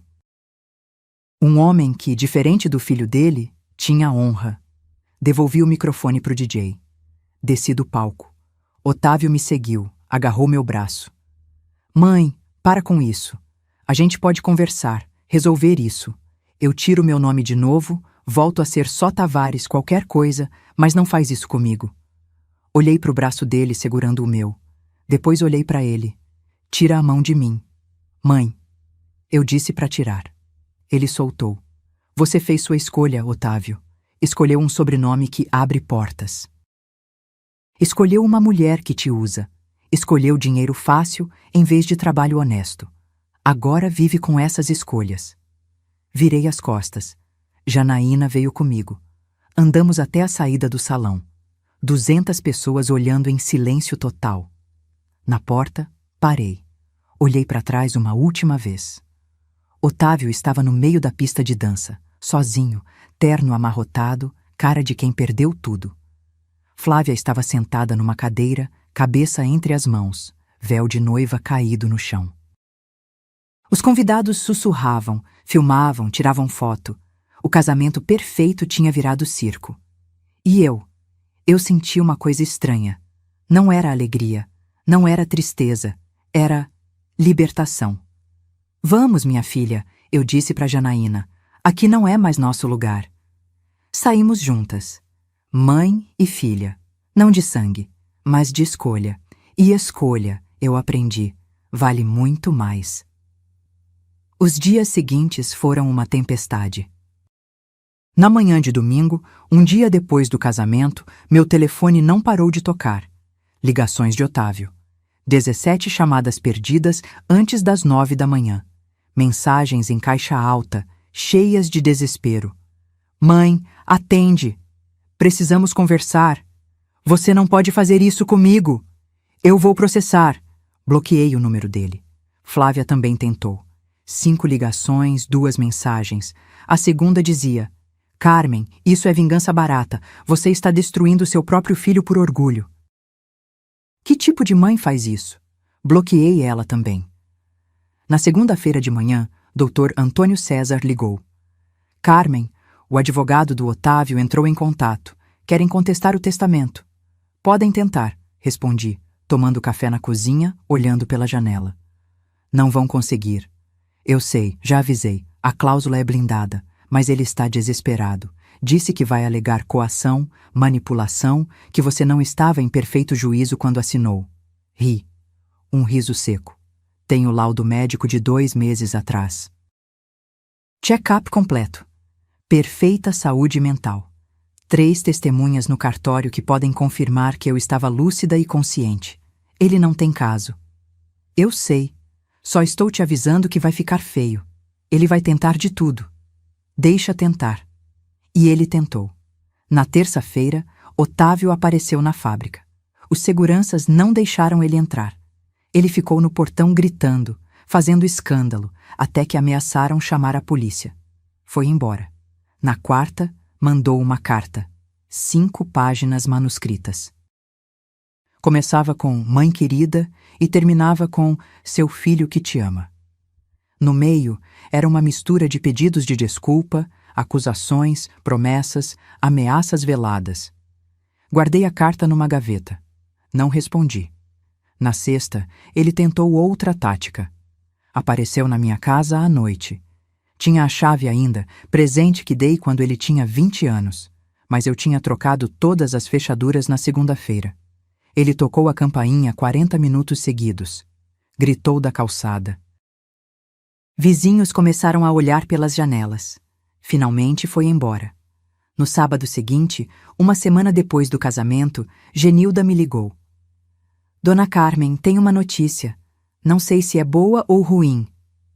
Fala. A Flávia entrou com pedido de divórcio. Fiquei em silêncio por alguns segundos. Rápido assim? Rápido assim, alegou incompatibilidade, diferenças irreconciliáveis, e tem mais. Ela quer ficar com o loft. O loft que eu comprei para ele? Esse mesmo. Ela conseguiu colocar no nome dela antes do casamento. Planejamento patrimonial, ela disse. Como não teve tempo de fazer pacto antinupcial, ela alega que tem direito à metade dos bens adquiridos durante o noivado. Claro. Flávia sempre foi esperta. Casou achando que ia ficar rica. Quando descobriu que não ia receber nada, pulou fora, mas garantiu levar alguma coisa. E o Otávio? Segundo o que eu soube, ele tá morando num apart-hotel em Perdizes, daqueles de temporada. R$ 120 a diária. R$ 120.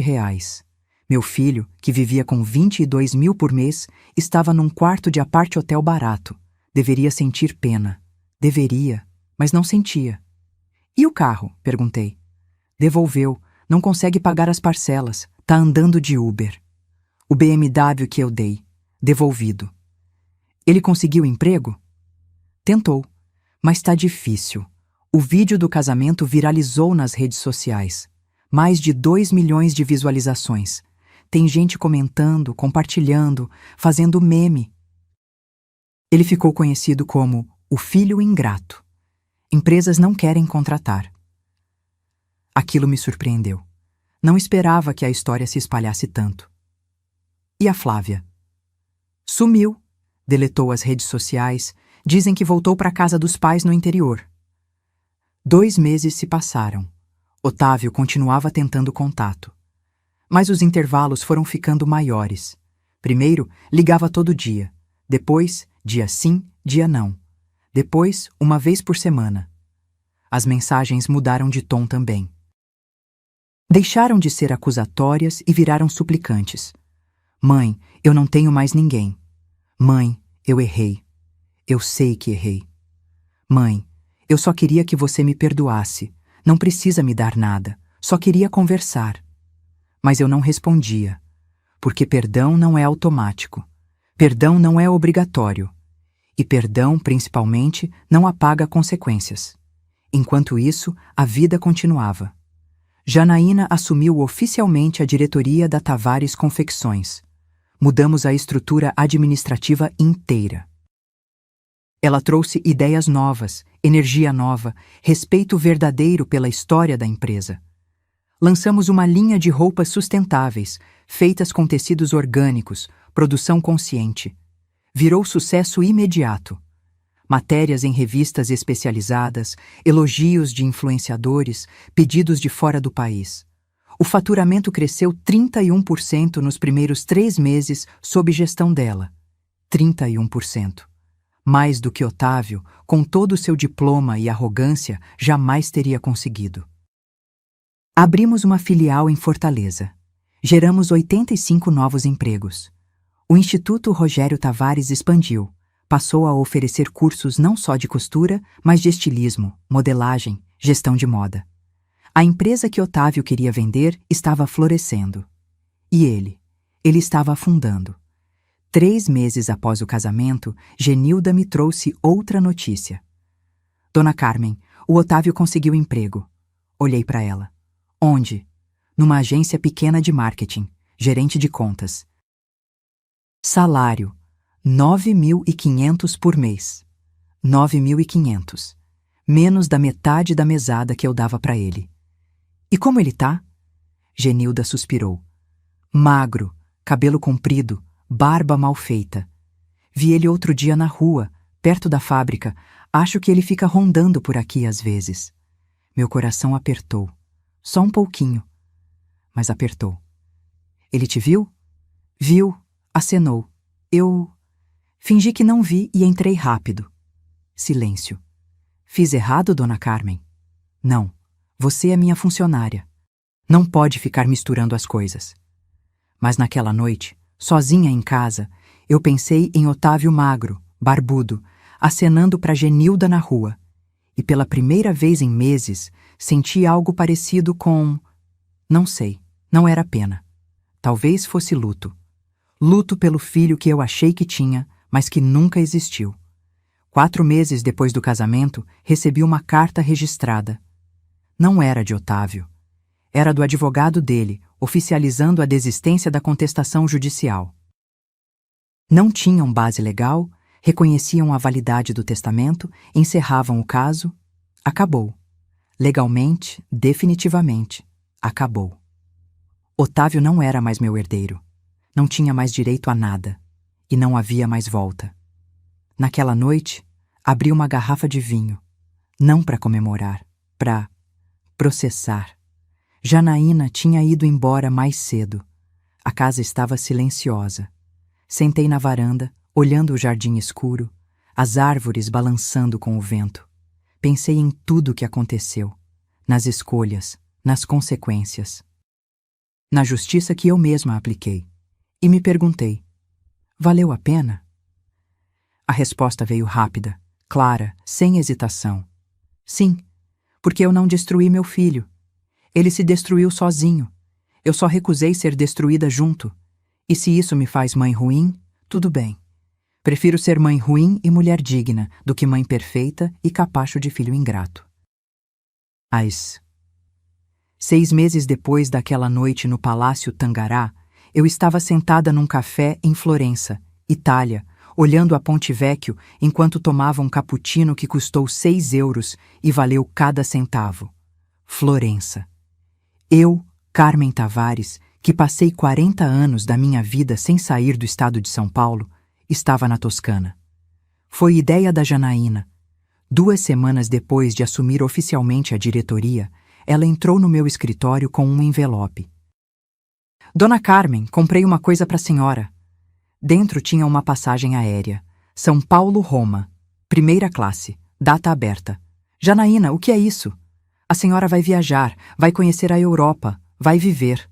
Mas a empresa vai ficar bem. Eu cuido, a Genilda cuida, a equipe cuida. A senhora já deu a vida inteira por esse lugar. Agora é hora de dar algo para si mesma. Tentei argumentar, mas ela foi irredutível. Não é pedido, Dona Carmen, é ordem. A senhora é a dona, mas eu sou a diretora. E essa é minha primeira decisão executiva. A senhora tira férias. 3 meses. Itália, França, Espanha, onde quiser. Então fui. Sozinha, sem roteiro fixo, sem pressa. Passei 2 semanas em Roma. Visitei o Coliseu, joguei moeda na Fontana di Trevi, comi gelato artesanal sentada nos degraus da Piazza di Spagna. Depois fui para Florença. Aluguei um apartamento pequeno num prédio antigo perto do Mercado Central. Acordava cedo. Ia no mercado comprar pão fresco e queijo pecorino.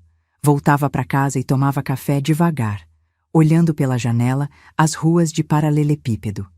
À tarde, fazia aula de pintura em aquarela numa escola de arte para turistas. Eu, que passei a vida inteira desenhando moldes de roupa, estava pintando paisagens. Não ficavam boas, mas não importava. Era terapia. À noite, jantava sozinha em restaurantes pequenos.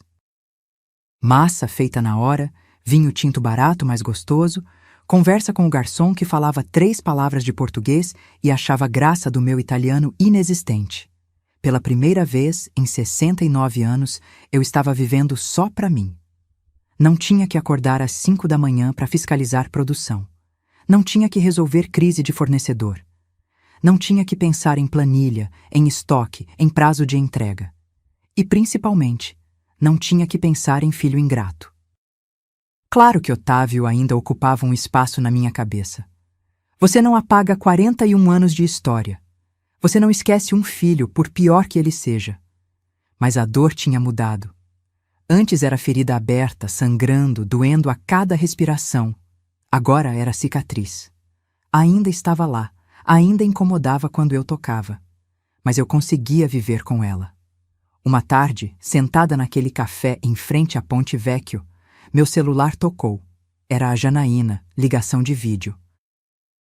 Dona Carmen, como tá aí? Virei a câmera para mostrar a vista.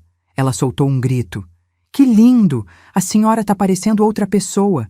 Emagreceu, cortou o cabelo. Era verdade. Tinha perdido 9 quilos caminhando pelas ruas europeias. Cortei o cabelo curto, moderno, num salão em Roma. Comprei roupas novas, coloridas, diferentes do preto e cinza que eu usava sempre. Como tá a empresa? Perguntei. Maravilhosa! A coleção sustentável vendeu tudo. Tudo, Dona Carmen. Estamos com fila de espera. E fechamos contrato com uma rede de lojas na Alemanha. Vamos exportar para a Europa. Senti orgulho inchar no peito. Você tá brilhando, minha filha. Aprendi com a melhor. Ela sorriu. Depois ficou séria. Dona Carmen, tem uma coisa que eu preciso te contar. Meu estômago apertou. O que foi? O Otávio apareceu na fábrica de novo. Respirei fundo. E? Pediu para falar comigo. Disse que não queria fazer escândalo, só queria conversar. Deixei ele entrar. Janaína, eu sei. Mas achei que devia ouvir o que ele tinha a dizer. Pela senhora. Silêncio. Ele tá mal, Dona Carmen. Muito mal. Magro, roupa velha, olheira funda. Disse que perdeu o emprego da agência. Tá fazendo frila, ganhando uns 3.000 por mês. Mora num quarto alugado em Tatuapé. Divide com mais 2 caras. 3.000 reais por mês. Quarto dividido. Meu filho, que vivia com 22.000 e loft próprio. O que ele queria? Pediu para eu interceder. Disse que não quer dinheiro, não quer empresa, não quer nada. Só quer conversar com a senhora. Só quer uma chance de pedir desculpa. Fechei os olhos. O sol da tarde italiana esquentava meu rosto, mas eu sentia frio por dentro. E você? O que disse? Disse que ia falar com a senhora, mas que a decisão é só sua. Ele falou mais alguma coisa? Falou. Janaína hesitou. Disse que o maior erro da vida dele não foi trocar o sobrenome. Foi esquecer quem deu esse sobrenome para ele. Senti algo se mexer dentro do meu peito. Não era perdão. Ainda não. Mas era uma rachadura, pequena, na parede de gelo que eu tinha construído. Janaína, guarda o contato dele. Quando eu voltar, eu decido o que fazer.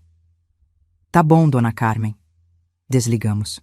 Fiquei ali, olhando o rio Arno correndo embaixo da ponte, turistas tirando foto, casal de velhos de mãos dadas passando devagar.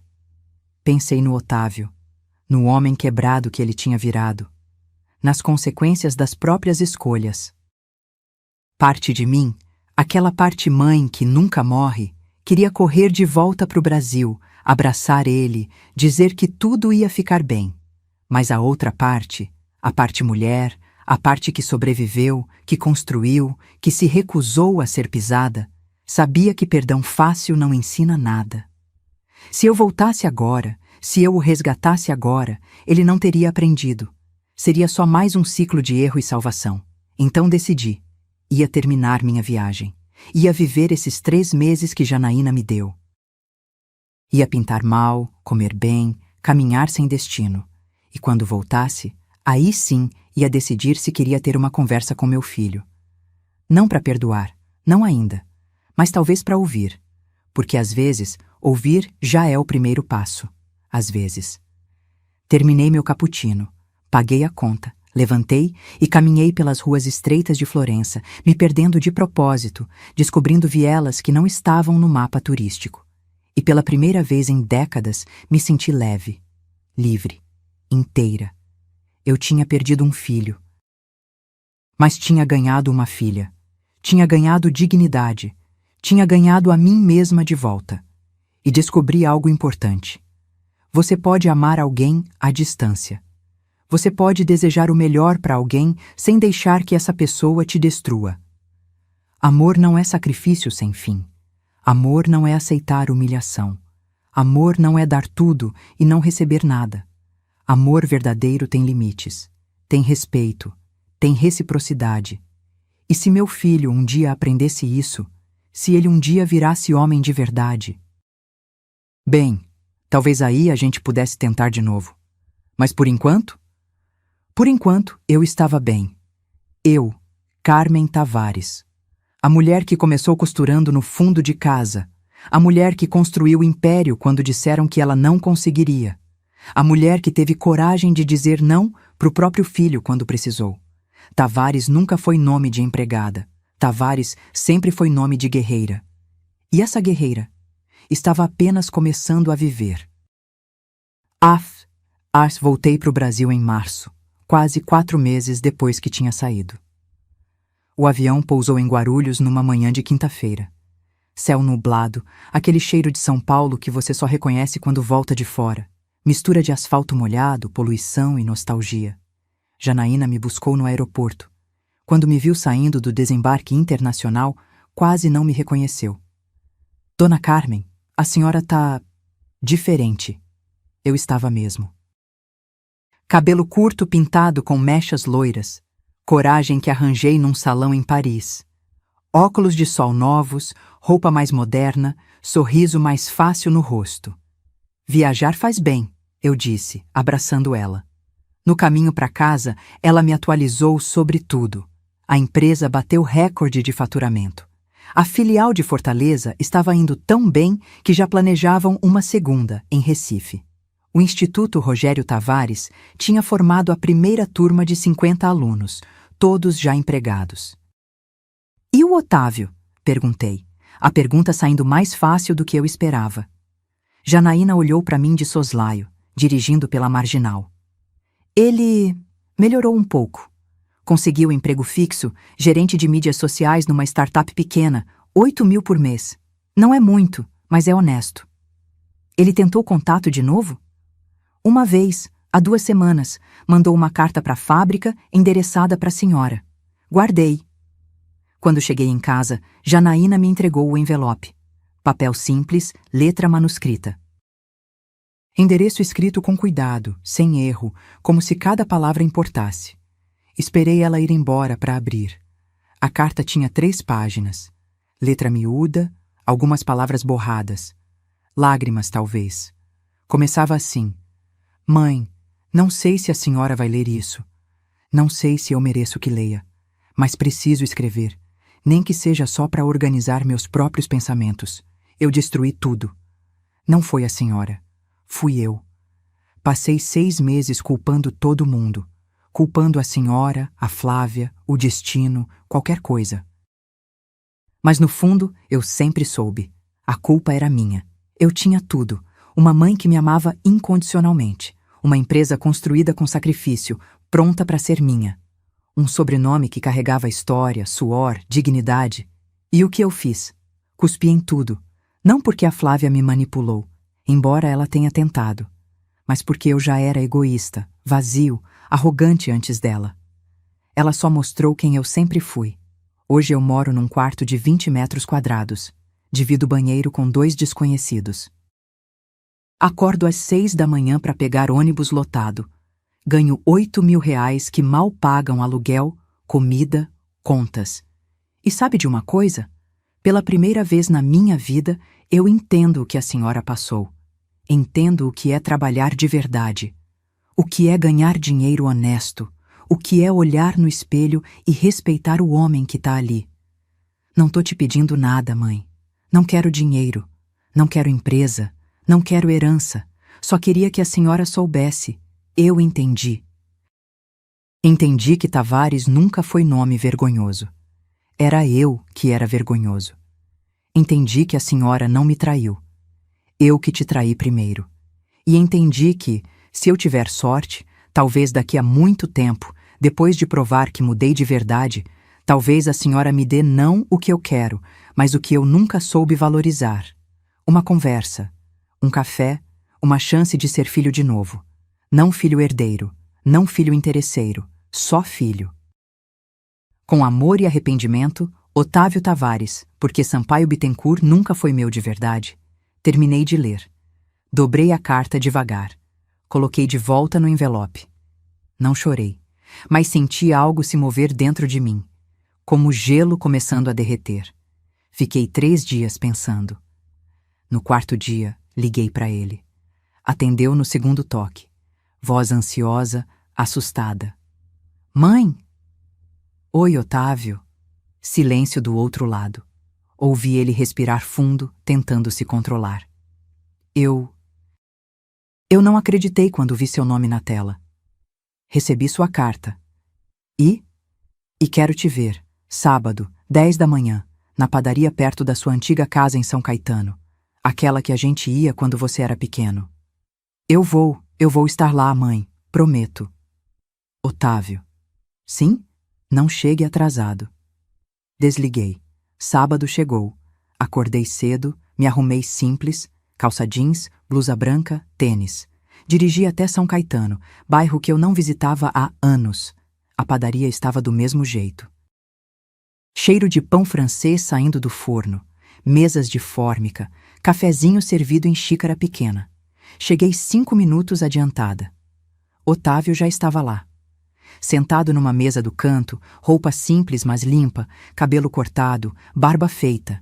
Mais magro, mais velho, mais real. Quando me viu, se levantou rápido demais, esbarrando na mesa, quase derrubando o copo d'água. Mãe! Senta, Otávio. Sentamos um de frente para o outro. Fiquei em silêncio, só olhando para ele. Deixei o desconforto pesar. Deixei ele suar. Mãe, eu... Ainda não. Deixa eu falar primeiro. Ele fechou a boca, assentiu. Você me machucou de um jeito que eu não sei se algum dia vou conseguir esquecer completamente. Você cuspiu no meu sacrifício. Você tentou me usar. Você sentiu nojo do sobrenome que eu construí sozinha. Ele abaixou a cabeça. Mas, continuei, eu li sua carta. E pela primeira vez senti que você entendeu. Ele levantou os olhos, vermelhos, úmidos. Então eu vou te oferecer algo. Não é perdão. Ainda não. É uma chance. O que a senhora quer que eu faça? Quero que você continue trabalhando. Continue vivendo com seus próprios meios. Continue sendo o homem que essa carta diz que você está tentando ser. E depois? Depois, daqui a 1 ano, a gente conversa de novo. E se eu vir mudança real, não promessa, mas mudança de verdade, aí a gente reconstrói. Devagar, como mãe e filho. Não como patroa e herdeiro. Lágrimas desceram pelo rosto dele. Eu aceito. Eu aceito qualquer coisa, mãe. E Otávio? Sim? Se você mudar o sobrenome de volta, se você virar legalmente Otávio Tavares de novo, oficialmente, isso não vai mudar a cláusula do testamento. Você não vai herdar a empresa. Isso está decidido. A Janaína é minha sucessora. Ele respirou fundo. Enxugou as lágrimas com as costas da mão. Eu sei, e tá certo, ela merece, muito mais que eu. Olhei para ele, e pela primeira vez em meses, vi meu filho. Não o monstro egoísta, não o menino mimado, mas um homem quebrando. E na quebra, talvez, começando a se reconstruir.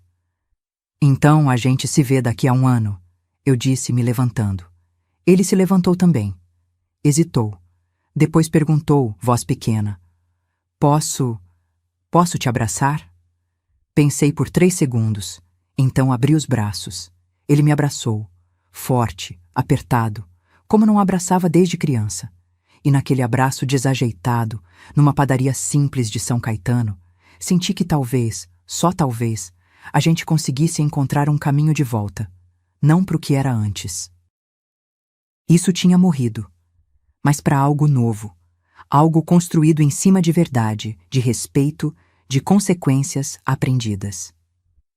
Hoje, 1 ano e meio depois daquela noite no Palácio Tangará, minha vida é diferente. Trabalho menos, viajo mais.